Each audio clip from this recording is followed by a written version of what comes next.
Welcome to the Vandy Sports Podcast. I'm your host, Chris Lee. Our guest today will be Ron Bargatze, the former Vanderbilt basketball assistant and radio color commentator, ex-radio color commentator, that is.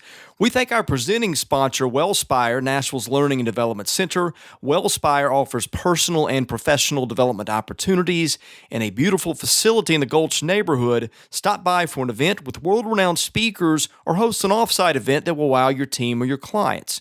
We also thank our co-sponsor, the Well Coffee House. Those guys turn coffee into water and have a mission to bring clean water to the world. Today's news presented by Sutherland & Belk, a Nashville-based injury law firm. Sutherland & Belk is committed to fighting for those who've been injured in car, motorcycle, and truck accidents. Check them out at sbinjurylaw.com.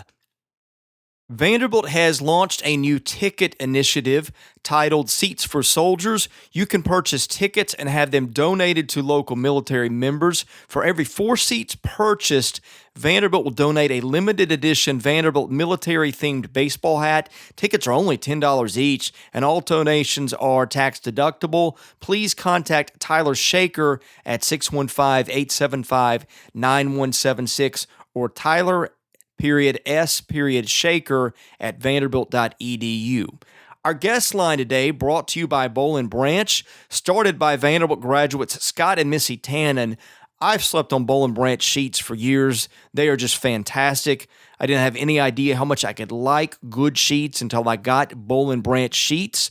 These are fair trade certified. That means they've been made under safe conditions by men and women who were treated and paid fairly. Try them for a month. You can return them for free, but you're not going to want to. Once you get the sheets, try the mattress. That was voted best mattress of 2018. Go to bollandbranch.com. That is spelled BOLL. Enter the promo code Vandy. Get $50 off your first set of sheets.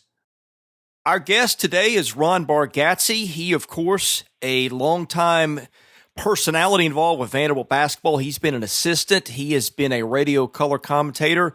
Ron, you are back by popular demand, and thank you for joining us today. Oh, glad to be here. It's getting to be that time of year. It is, and we've got a slew of questions. I want to start with a couple of mine. What's your summation of the state of Vanderbilt basketball right now? Well, I think obviously coming off of an 18-loss conference schedule last year, it can't be good. And, you're looking at basically the same roster, with the defection of a couple guys, and then, Yanni Wetzel and the kid from Notre Dame that went to Chattanooga. Matt Ryan. Matt Ryan, excuse me. Those two guys would probably have strengthened this roster and given you a little bit more hope. But I think that we're in that period where Coach Stackhouse and his staff are here. They inherited a pretty tough situation. Mid-May is a little bit late in the year and to salvage a lot of things, but it's not great right now, but I think everyone is excited about the possibilities and having a coach whose name is recognized far and wide, and we just have to see how things go. We've got an audience that varies in age from probably 20 to 80, and a lot of people listening to this podcast remember the good times and how raucous Memorial could be. And if you're newer, you may not have seen that. So I want you to just explain to people what it was like to be in and around Vanderbilt basketball in the heyday of the 60s and the 70s and some of the better teams in the 80s and even some of the ones that Kevin Stallings had. I think that atmosphere is maybe slowly being lost, and we probably have people listening who have never seen it at its best. Well, I think it really, I became a fan as a young boy in 1954 when Al Rochelle and Babe Taylor and Bobby Tim were the big three. They were the 50s version of the F Troop, and those guys were really good players and had a couple of good complementary players around them, but they were the stars of that team that Bob Polk had in those days. But I think you saw a real emergence in the early to mid 60s when Roy Skinner was able to put together. Clyde Lee was the cornerstone of that situation for sure, because he was the bell cow. It's no C.M. Newton term, the bell cow of the program. But you had an unbelievably complimentary player in Bob Grace, who did a lot of Clyde's dirty work in the paint. And then he had a whole host of perimeter players who weren't necessarily first liners. In today's world, they'd be called 5-star guys. And maybe you had a lot of 3-stars who developed into 4-stars, but they had the big guy inside, Clyde Lee. And things really got exciting then, and not only led them to that Mideast regional loss to Michigan and Cassie Russell and his guys, but then you coming on the heels of that, they continued to be very good, and the excitement was so much they had to build onto the gym and add seats, and a lot of people call that the house that Clyde Lee built, and deservedly so, because that was a very exciting time. And you remember Clyde Lee coming out of Lipscomb High School was no more than a 3.5, maybe a low 4 rating in today's world, but he developed into an All-American and a great pro player. Then Coach Skinner had a couple of down years in the late 60s, and then all of a sudden here comes he had a very, very good recruiting class in 1968. Some real All-American type players, Chris Weird, Tom Arnholt, Van Alder, some guys that were very highly ranked nationwide. And, they didn't really, they really kind of held serve a little bit, but not until the Van Bredikoff and Ligon Fowler Compton class came in did the culture change in a positive way. And then the 70s was just a great decade of Vandy basketball, and I had a good seat for all that and enjoyed it. And the people, tickets were impossible to get. It was the number one ticket in town by far.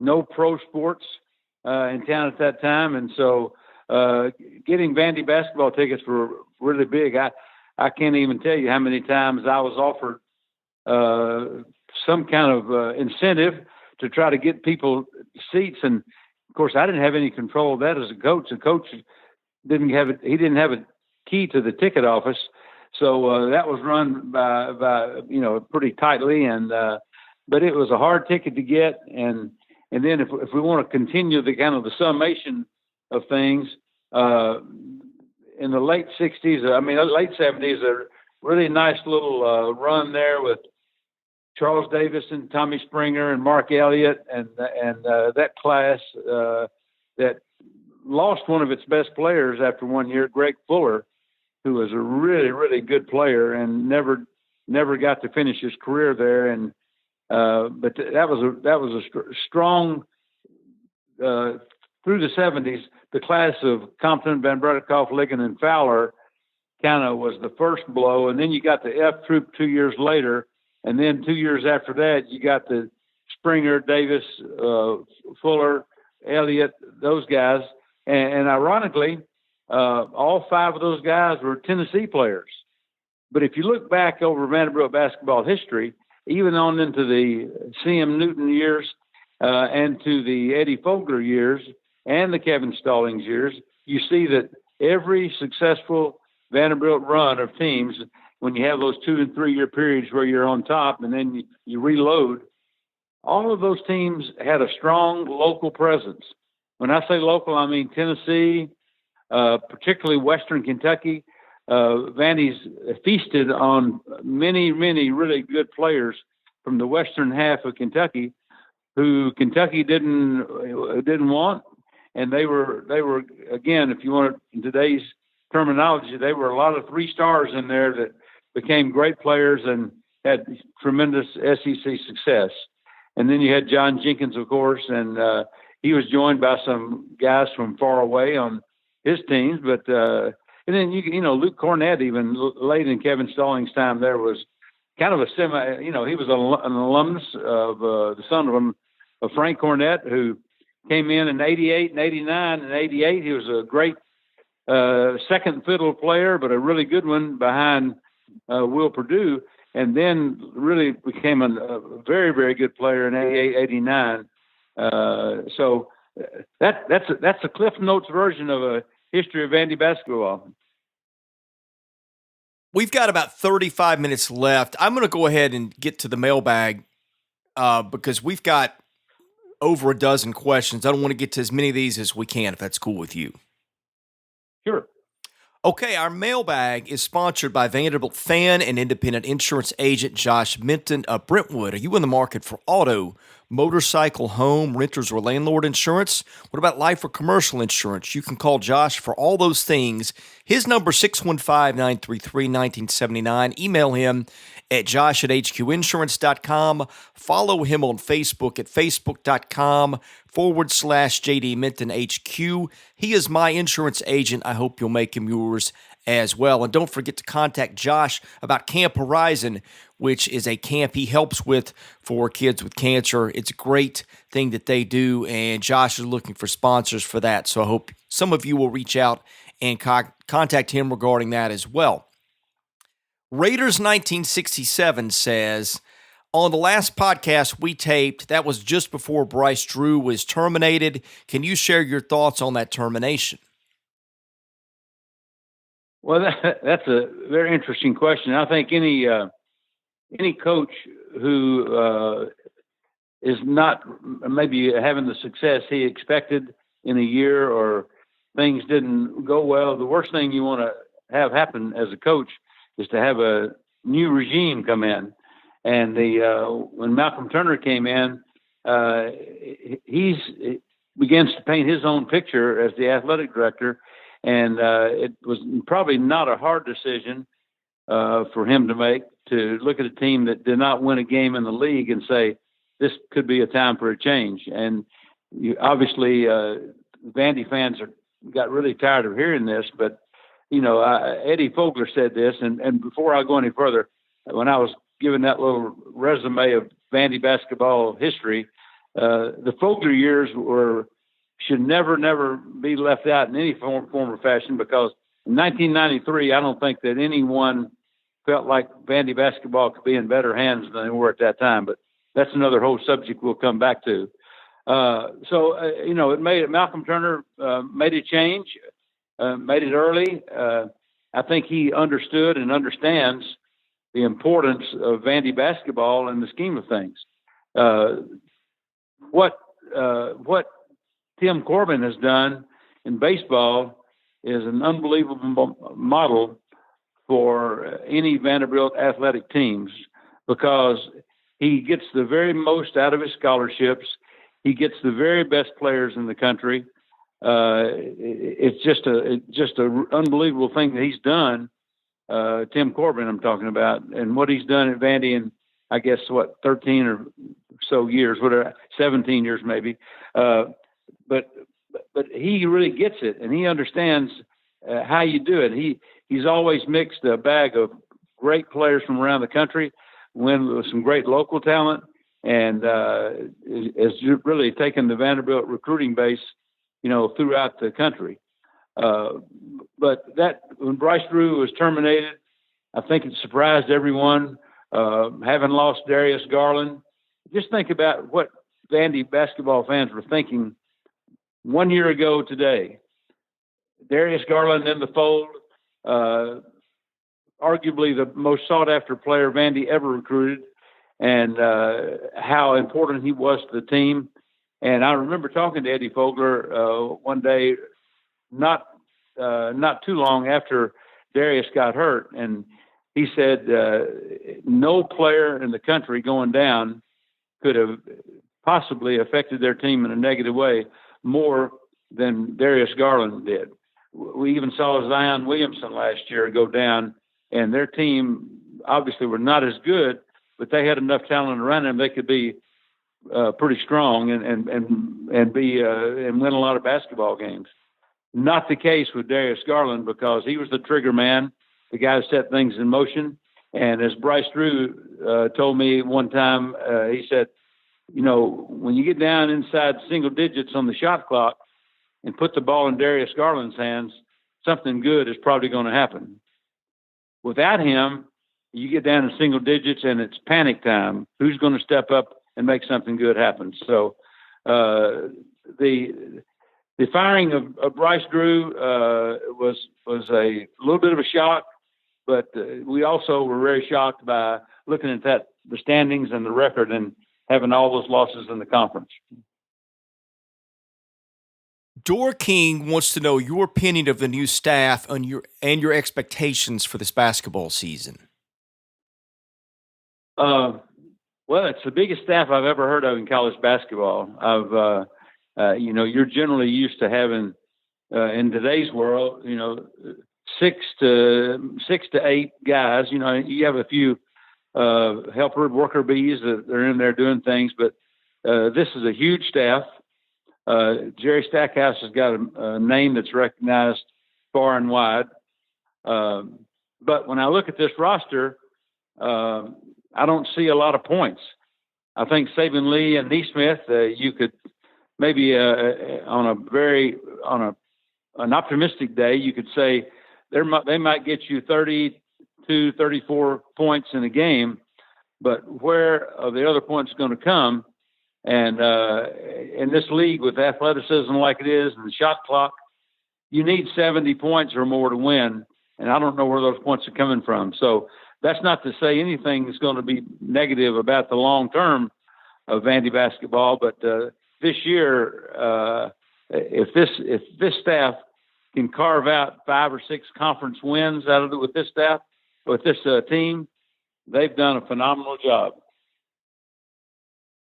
Mr. Vandy wants to know, do you think the new coaching staff will be able to recruit the types of kids that Vanderbilt needs to win? Absolutely. There's no question about it. Vandy's got a good tradition. It's certainly a top 30 in the eyes of people around the country. It's probably a top 30 situation. It's been done before. It can be done again. I hope that the guys who are representing Vandy on the road in evaluating talent and getting them on the dotted line are able to do it. It's not going to be good unless they recruit well, because I don't care how well you coach or how hard you coach or how good your staff is. If you don't have good players, you're not going to win. And the shot clock era and the 3-point shot era kind of puts the stamp of approval on that theory. Dor King wants to know, should Vanderbilt renovate Memorial Gym or rebuild a new gym? Oh, you're talking to the wrong guy if you're talking about knocking it down and building something new. I love that facility, and I think it's been called the Fenway Park of college basketball. It's very unique. The coaches now can roam up the sideline some, so that takes away that theory of being on the end of the bench. And I always felt like being on the end of the floor, trying to coach your team, is way overrated. I mean, it's underrated in terms of the effect it can have. I think when people come in there and get beat, that's an excuse they have, and it is different. But with the fast pace of the game and shooting in transition and 3-point shots and the effect they have on the game, I think those in-game communications are way overrated. So I want to renovate it, figure out something on the sound system. I'm not even saying that you have to keep all the seats you have, but figure out something that makes the situation more intimate. You're not going to have the crowds of the 70s anymore with pro sports and technology as it is and instant internet access to results and everything. It's not the only game in town now, but if that gym could be physically changed to being a 11 to 12,000 seat arena where you had a little more intimacy there, I think it's a wonderful facility, and it's it's been there now since 1951 or 2, and it's withstood the test of time. There's done a lot of things cosmetically that makes it more attractive, and so I'm in the corner of keeping it and making it as good as you can make it. We have a series of questions about Vanderbilt basketball history. I will start with this one. VA72 says, would you elaborate on the circumstances regarding Roy Skinner's retirement? The last time you were on, you seemed to indicate without explanation that Coach Skinner may not have been treated fairly or appropriately. Well, that's a very interesting time because if you remember, Steve Sloan came in 73 and had the whopping salary of $33,000 a year. And Coach Skinner had to be given a healthy raise at that time to get up to that level. And he was given that raise. So in that way, he was treated very well in terms of what the normal pay was during those days. But I felt like in the Coach Skinner retired in the spring of '76, and I'll never forget the last home game that he coached against Vanderbilt. Alabama beat Vandy on a T.R. Dunn tied the game on a second chance point, and Alabama won in overtime. And that was the F Troops' last game in Memorial Gym. So there was a few things happening there in '73, '4, '5. I always felt like one of the darkest days I can ever remember, or periods I can remember, was when Clay Stapleton came in as athletic director. Schmitto had just won the SEC baseball championship in '74. We won the SEC in basketball. The Peach Bowl team of Steve Sloan happened that year. And then we get a new athletic director, and he couldn't wait to change everything about the Vandy athletic program.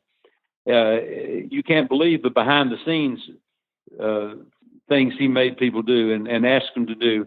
I can remember we had gone on a goodwill trip and kind of a basketball mission trip to all through the West Indies, and there was the guy who was the head of the basketball federation in Haiti at the time gave me a mahogany carving as a token of appreciation for us coming there and doing that. And Clay Stapleton came in my office one morning and he says, "That thing's got to go. It doesn't fit the decor of our athletic department." And that was the type micromanager and type guy he was.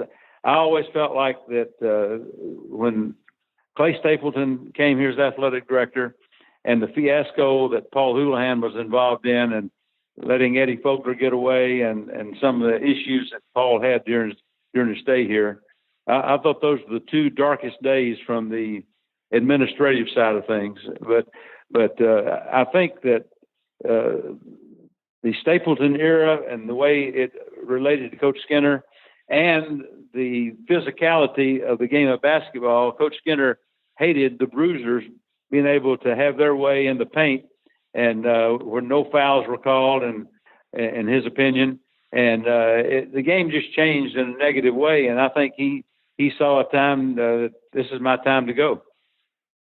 So was it just a case where he basically got sick of Clay Stapleton, and that was the thing that led to his retirement, or what specifically happened related to his decision to step down?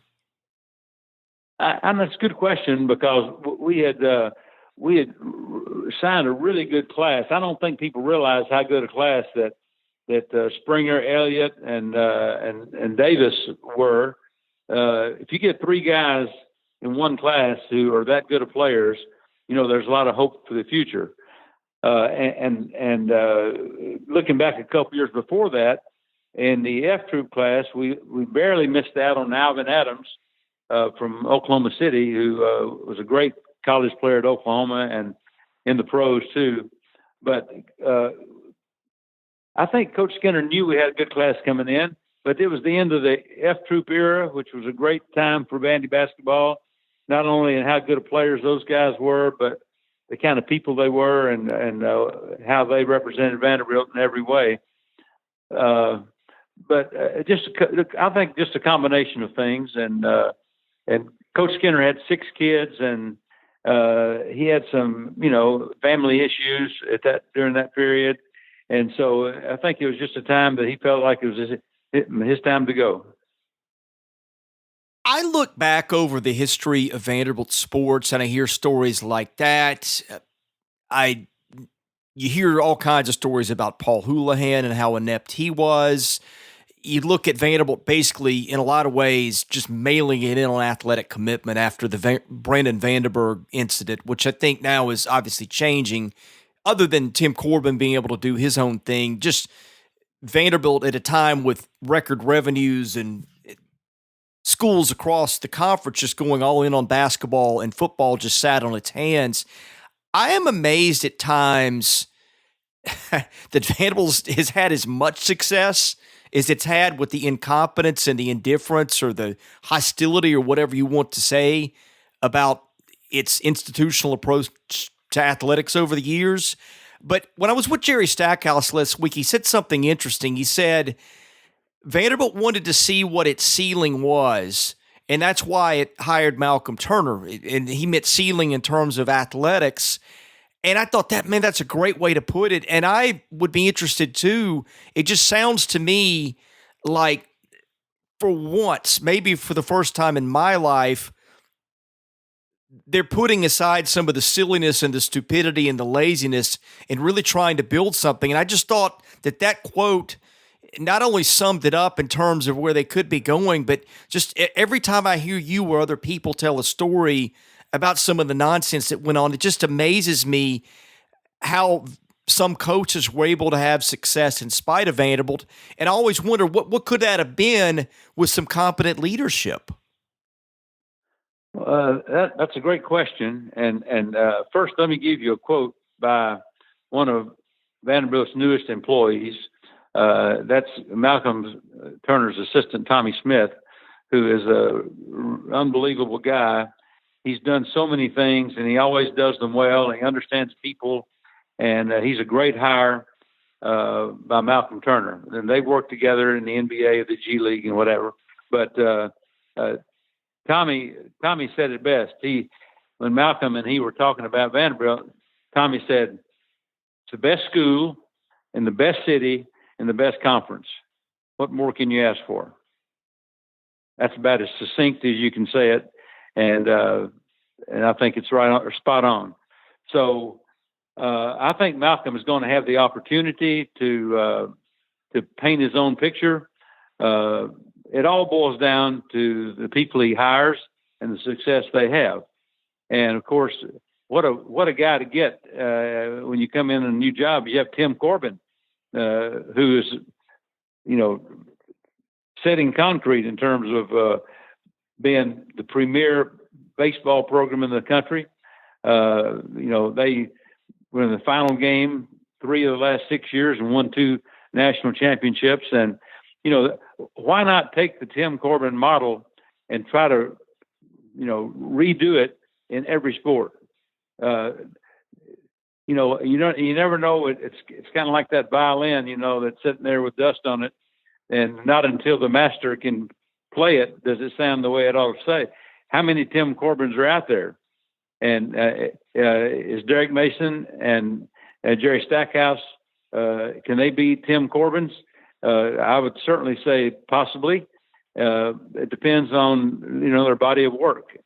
And if you look at the 2 big sports in terms of revenue, basketball and football, you either recruit well and win, or you don't recruit and you don't win, and then it's time for another change. So every coach, and this has been true for decades upon decades, forever. C.M. Newton told me when I left Vanderbilt, I went to Trevecca to coach, and he put his arm around me that night when I was headed out of town, going across town to a smaller school. He says, "Whatever you do, recruit well, and you'll have a good time." And C.M. Newton was on the doorstep of getting fired by athletic director Barry Bryant in 1969, and he was given the ultimatum that you win half your games, or I'm going to have to get rid of you. And Barry Bryant was quoted as saying, "CM, I love you like my son, but you got to win half your games to keep your job."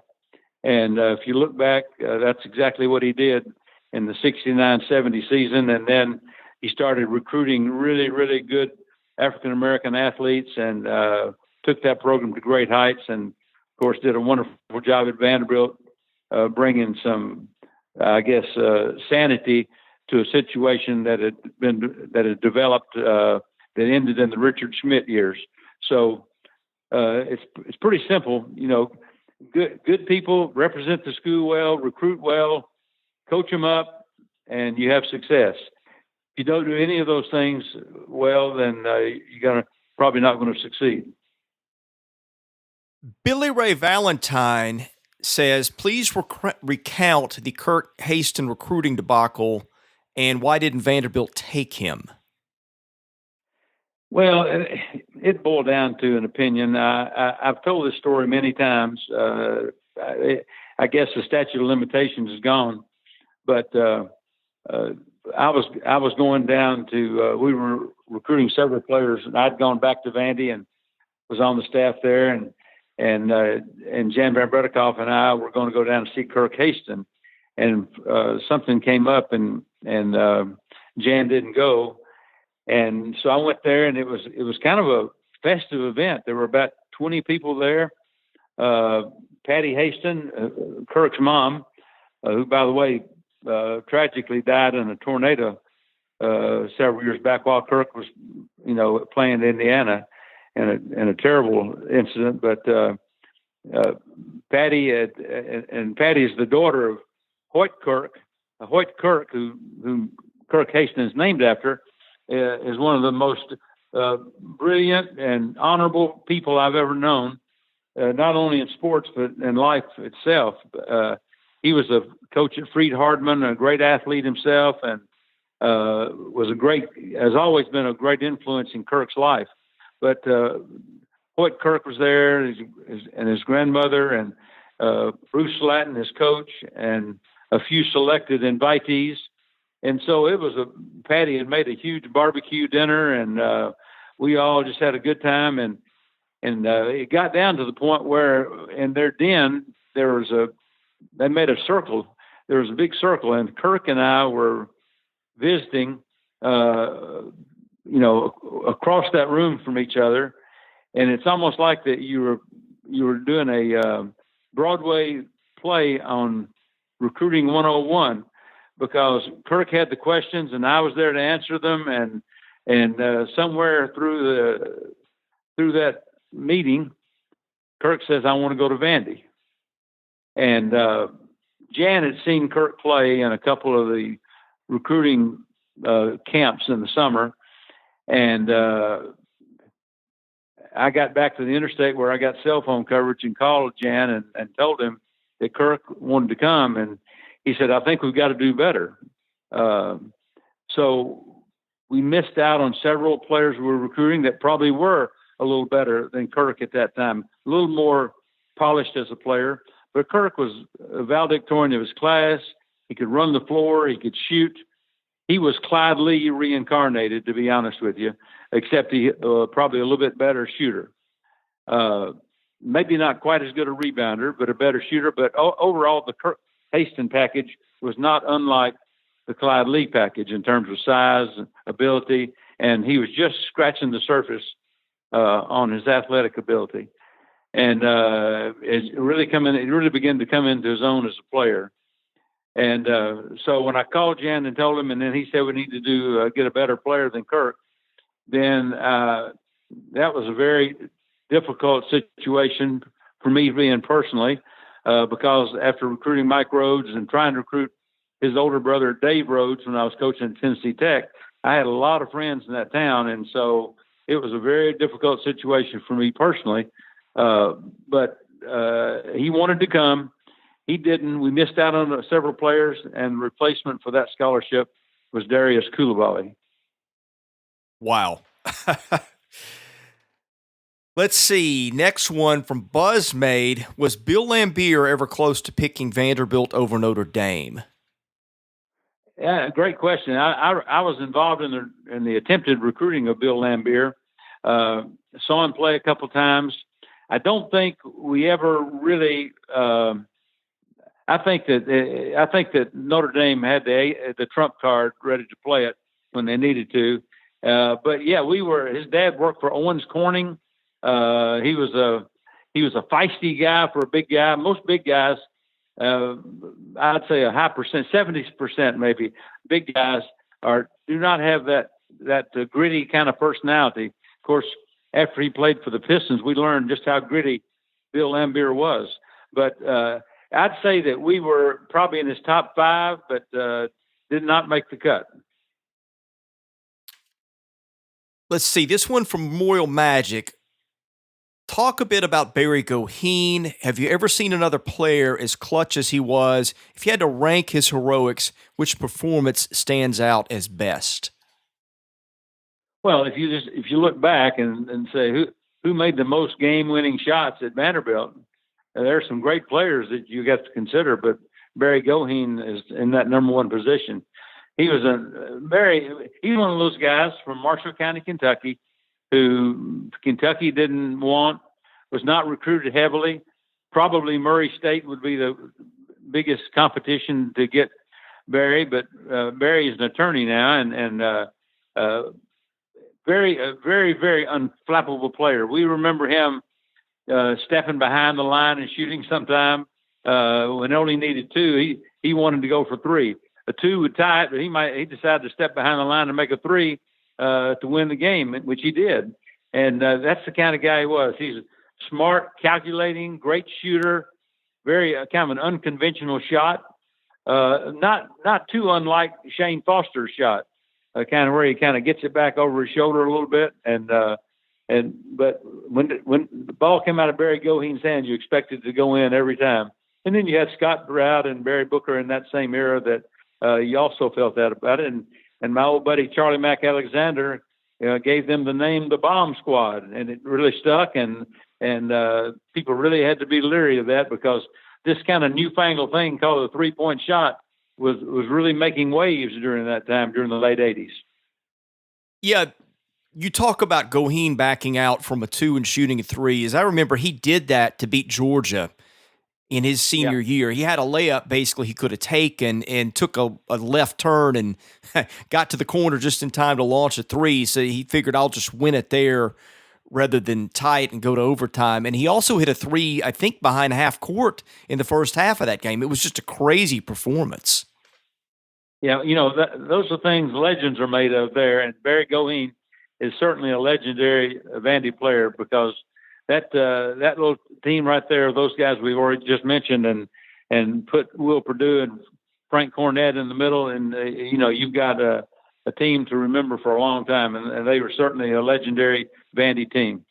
Let me put a footnote on that. Who was the athletic director when that was going on? That would have been, was that Roy Kramer? Absolutely. Yeah. And that's my point. Unbelievable leadership. And while we're talking about Roy Kramer and talking about Vandy coaches coming and going and who's hired, who's not, think about the Vandy coaches. I'm going to give you that 8 names, and you tell me if they're conventional or unconventional hires. I'm going to give you a category of unconventional. Roy Skinner was a Paducah junior college coach who beat Vandy's freshman team and got the attention of Bob Polk, and came in as Bob Polk's assistant and was hired with no real resume to speak of, and had a great career coaching at Vandy. Then Wayne Dobbs was hired.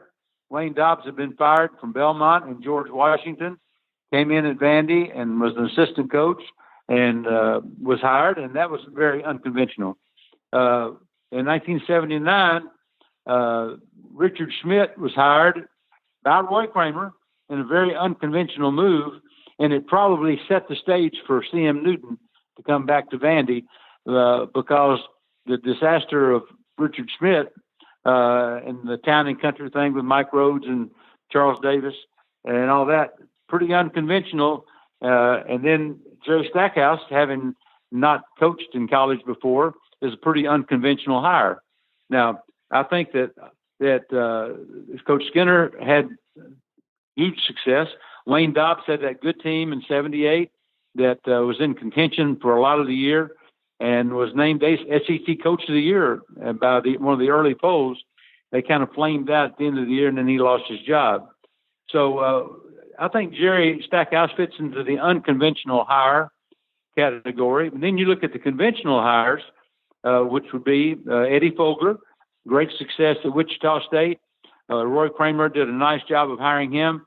And then, of course, Sam Newton came later. But I think the hiring of Schmidt and that lack of success really helped Coach Kramer hone in on what he wanted from that point on. And losing Eddie Fogler was a huge, huge blow to the momentum of Vandy basketball because he really was established, and that was the Paul Houlihan fumble that let that happen. Kevin Stallings had great success over a long period of time. Vandy's winning as coach.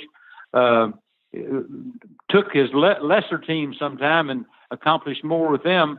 But Kevin's a wonderful basketball coach and a really great person. And most people never really got to know because that's his style is not to be out there and leading the parade, but really good basketball man. Jan Bredikoff, a pretty conventional hire, former player, MVP of the SEC, success at Cornell. Coached under Pete Carril at Princeton. So I think that's very conventional hire. And then, of course, Sam Newton was talked about Roy Kramer coming back and kind of bringing stability to the Vandy program when right before Eddie Fogler came in. So 4 conventional hires, 4 unconventional, success and failure on both sides to some extent. But that when you look at all the hires at Vandy over the years, it's always interesting to see how things work out. So I'm sorry, I think I interrupted you back there somewhere.